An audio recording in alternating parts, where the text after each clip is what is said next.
साथियों, आज मैं आपको हिंदू समय गणना या काल गणना के आधार पर ब्रह्मा, विष्णु व महेश ये तीन त्रिदेव हैं, इनकी आयु कितने वर्ष की है ये बताने की कोशिश कर रहा हूँ। ये आयु हमारे मनुष्यों के मानव वर्ष के रूप में है, जिसको कि सौर वर्ष भी कहते हैं। आप विश्वास करें कि यह जो गणना मैं कर रहा हूँ और आपको बता रहा हूँ, यह एक डीप रिसर्च के बाद ही मैं बता रहा हूँ, कोई ऐसे ही नहीं बता रहा हूँ। तो आइए शुरुआत करते हैं। सबसे पहले ये जानेंगे कि ब्रह्मा, विष्णु व महेश इन तीनों में प्रत्येक की आयु 100 वर्ष की होती है और प्रत्येक के एक वर्ष में 360 दिन होते हैं। जिस प्रकार हमारे एक वर्ष में 365 दिन होते हैं, उसी प्रकार इनके एक वर्ष में 360 दिन होते हैं। इस प्रकार प्रत्येक की आयु में 36,000 दिन होते हैं। दोबारा सुनेंगे, जब एक वर्ष में 360 दिन तो 100 वर्ष में कितने दिन हो गए? 36,000 दिन होते हैं। चलिए अब शुरू करते हैं। इनकी आयु को निकालने से पहले हमको हमारे जो 4 युग हैं, सतयुग, त्रेता युग, द्वापर युग और कलयुग, उनके समय को जानना पड़ेगा। क्यों? क्योंकि इन तीनों की आयु इन्हीं युगों के समय से मिलकर बनती है। तो जैसा कि आप देख पा रहे हैं कि सतयुग का समय है 17,28,000 सौर वर्ष या मानव वर्ष। इसका आशय है मनुष्यों के 17,28,000 वर्ष। नंबर 2 पर देखेंगे, त्रेता युग का समय है 12,96,000 सौर वर्ष या मानव वर्ष। 3, द्वापर युग का समय है 8,64,000 सौर वर्ष या मानव वर्ष। और अंत में कलयुग का समय है 4,32,000 सौर वर्ष या मानव वर्ष। इस प्रकार आप देख रहे हैं कि चारों युगों को मिलाकर एक चतुर्युगी हम कहते हैं या एक महायुग भी कहते हैं। इस प्रकार एक चतुर्युगी अथवा एक महायुग का कुल समय होता है 43,20,000 वर्ष, जिसको कि हम सौर वर्ष और मानव वर्ष भी कह सकते हैं। एक महायुग का समय हमने इसलिए निकाला है क्योंकि इसी एक महायुग के समय से हम ब्रह्मा जी की आयु की गणना करेंगे। अब हम देखते हैं ब्रह्मा जी की आयु। जैसा कि मैंने पहले बताया आपको कि प्रत्येक देव की आयु 100 वर्ष है या 36,000 दिन व रात है। दिन व रात क्यों, ये आगे समझ लेंगे। ब्रह्मा जी का एक दिन है 1000 महायुग का। हम एक महायुग की आयु निकाल चुके हैं, कितनी है? 43,20,000 वर्ष। तो इसमें 1000 का गुणा कर देंगे तो हमको मिलेगा 4,32,00,00,000 सौर वर्ष अथवा मानव वर्ष। इसी प्रकार जब ब्रह्मा जी का एक दिन हो जाता है तो ब्रह्मा जी की भी फिर एक रात होती है। तो ब्रह्मा जी की जो रात होती है उसकी अवधि भी 1000 महायुग की ही होती है, जो कि 4,32,00,00,000 वर्ष की ही होती है। अतः दोनों को मिलाकर ब्रह्मा जी का एक दिन व एक रात 2000 महायुग के होते हैं, जिनकी अवधि 8,64,00,00,000 वर्ष हो जाती है। अब शायद आप समझ पाए होंगे कि ऊपर मैंने दिन व रात क्यों लिखा है, जिसको कि हम सामान्य रूप में या मोटे तौर पर 36,000 दिन भी कह सकते हैं। अब जब हम ब्रह्मा जी के एक दिन की समय निकाल चुके हैं, जो कि 8,64,00,00,000 वर्ष है, तो हम ब्रह्मा जी का एक महीने का समय निकालते हैं। तो क्या करेंगे इसके लिए? 8,64,00,00,000 वर्ष में 30 का गुणा कर देंगे। इस प्रकार हम देखते हैं कि ब्रह्मा जी के एक महीने का समय आता है 2,59,20,00,000 वर्ष का। अब जब एक महीने का हम समय निकाल चुके हैं तो फिर क्या करेंगे? ब्रह्मा जी का एक वर्ष का समय निकालेंगे। तो एक वर्ष का समय निकालने के लिए जैसा कि हम जानते हैं एक वर्ष में 12 महीने होते हैं, तो 2,59,20,00,000 में 12 का गुणा कर देंगे। इस प्रकार हमें ब्रह्मा जी के 1 वर्ष का जो समय प्राप्त होता है, या जो ब्रह्मा जी के 1 वर्ष की आयु प्राप्त होती है, वो होती है 31 खरब 10 अरब और 40 करोड़ वर्ष। कितने? 31 खरब 10 अरब और 40 करोड़ वर्ष। अब चूंकि पहले ही बताया जा चुका है कि ब्रह्मा जी की कुल आयु 100 वर्ष की है, अतः ब्रह्मा जी की कुल आयु के वर्ष निकालने के लिए हम 31 खरब 100 अरब और 40 करोड़ वर्ष में 100 का गुणा कर देंगे, जो कि 31 नील 10 खरब और 40 अरब सौर वर्ष या मानव वर्ष होते हैं।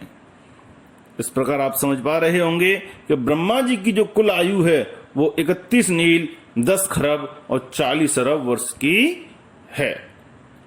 कई एक साथी ये शायद नहीं जानते होंगे कि हमने अरब और खरब तक तो सुना है, लेकिन ये नील कौन सी संख्या है। तो इसके लिए मैं आपको एक स्लाइड आगे दे दूंगा, जिसमें आप जान पाएंगे कि इकाई से लेकर हमारी अंत तक की जो संख्या है, जिसको कि अक्षौहिणी कहते हैं, वो बीच में कौन कौन सी इकाई आती है। इकाई, दहाई, सैकड़ा, हजार, इस प्रकार से तो आप वहां से अनुमान लगा पाएंगे। धन्यवाद। अब हम विष्णु जी की आयु देखते हैं। थोड़ा सा ध्यान देंगे तो हम समझ जाएंगे। आप देख पा रहे हैं कि हमने लिखा है कि ब्रह्मा जी की आयु 100 वर्ष की होती है, फिर ब्रह्मा मर जाते हैं और दूसरे देवता ब्रह्मा का स्थान ग्रहण करते हैं। अब लिखा है कि ब्रह्मा की आयु के बराबर विष्णु का 1 दिन होता है। दोबारा देखेंगे, ब्रह्मा की कुल आयु के बराबर विष्णु का 1 दिन होता है, और इस आधार पर विष्णु जी की आयु भी 100 वर्ष की होती है। तो विष्णु जी की आयु 100 वर्ष या 36,000 दिन व रात, जैसे कि ब्रह्मा जी की आयु हमने देखा था। अतः विष्णु जी की कुल आयु के वर्ष हैं ब्रह्मा जी की कुल आयु के वर्ष गुणा 36,000 दिन व रात। क्यों? क्योंकि ब्रह्मा जी की कुल आयु विष्णु जी की कितने हैं? 1 दिन है। फिर सुनेंगे, ब्रह्मा जी की कुल आयु बराबर विष्णु जी का 1 दिन, इसलिए ब्रह्मा जी की कुल आयु के वर्ष में 36,000 दिन और रात का गुणा कर देंगे। क्यों? क्योंकि विष्णु जी की कुल आयु भी 36,000 दिन व रात ही है। तो इस प्रकार ब्रह्मा जी की कुल आयु कितनी थी? 31 नील 10 खरब और 40 अरब वर्ष।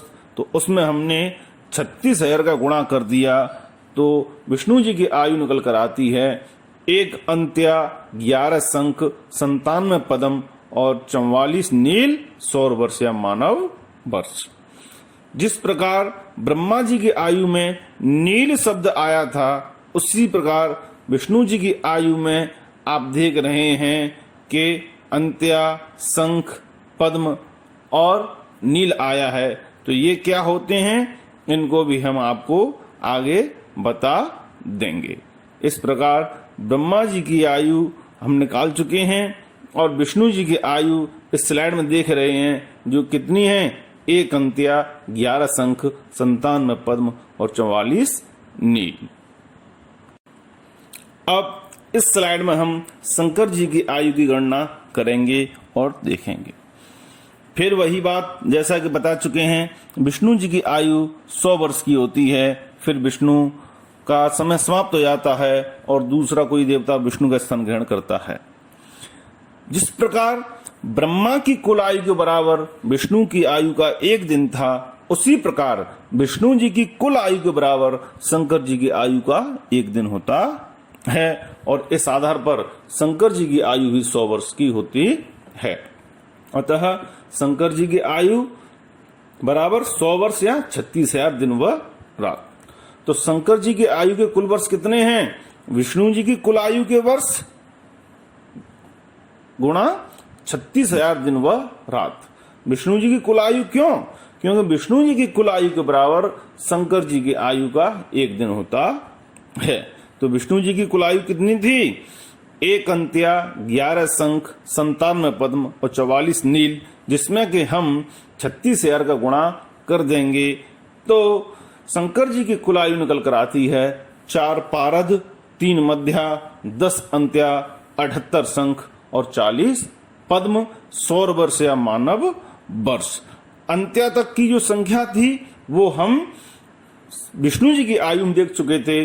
अब उससे ऊपर की जो संख्या गणना आती है वो मध्या और पारस के रूप में आती है, जिसको कि हम शंकर जी की आयु में देख रहे हैं। इस प्रकार हम ब्रह्मा विष्णु महेश की आयु का समय जान चुके हैं और ये देख चुके हैं कि आप हिंदू कालगणना के अनुसार कितना लंबा समय है। ये नहीं 1000 वर्ष, 2000 वर्ष, 5000 वर्ष, 10,000 वर्ष, लाख वर्ष, ये कुछ नहीं है। अनंत कह सकते हैं, अनंत कालगणना है हिंदू शास्त्रों में। और ये कालगणना कोई कपोल कल्पित नहीं है, ये तथ्यों और साक्ष्यों पर आधारित है। अब इस स्लाइड में हम देखेंगे कि जो संख्या गणना है भारतीय शास्त्रों के अनुसार या भारतीय गणना कैसे होती है। सबसे पहले होता है इकाई, जिसमें 1 अंक होता है, फिर होता है दहाई, यहाँ 10 के रूप में दिया गया है। अब आप देख रहे हैं, मैं इसको पढ़ते जाऊंगा, आपको बताता जाऊंगा। इकाई आती है दहाई, सैकड़ा, 1000, 10,000, लाख, 10 लाख, करोड़, 10 करोड़, अरब, 10 अरब, खरब, 10 खरब, नील, 10 नील, पद्म, महापद्म या 10 पद्म, शंख, महाशंख या 10 शंख, अंत्या, महाअंत्या या 10 अंत्या, मध्या, फिर महामध्या, फिर पारद, फिर महापारद, फिर घून, फिर महाघून, फिर अंशोहिनी, फिर महाअंशोहिनी। आपको अंशोहिनी को हम संस्कृत में अक्षोहिणी भी कहते हैं। तो आपको याद होगा कि महाभारत में 16 अक्षोहिणी सेना लड़ी थी। तो आप अब अनुमान लगाइए कितनी सेना महाभारत के युद्ध में लड़ी थी। इस प्रकार साथियों, उम्मीद है आपको ब्रह्मा विष्णु महेश जी की आयु, वह हमारे सतयुग, त्रेता, द्वापर और कलयुग की आयु का ज्ञान हुआ है। आप इस ज्ञान को आगे शेयर करेंगे, आगे बढ़ाएंगे, ताकि हिंदू धर्म ग्रंथों, हिंदू शास्त्रों का अधिकाधिक प्रचार हो सके और हम अपनी संस्कृति को, सभ्यता को बचाने में सफल हो सके। धन्यवाद।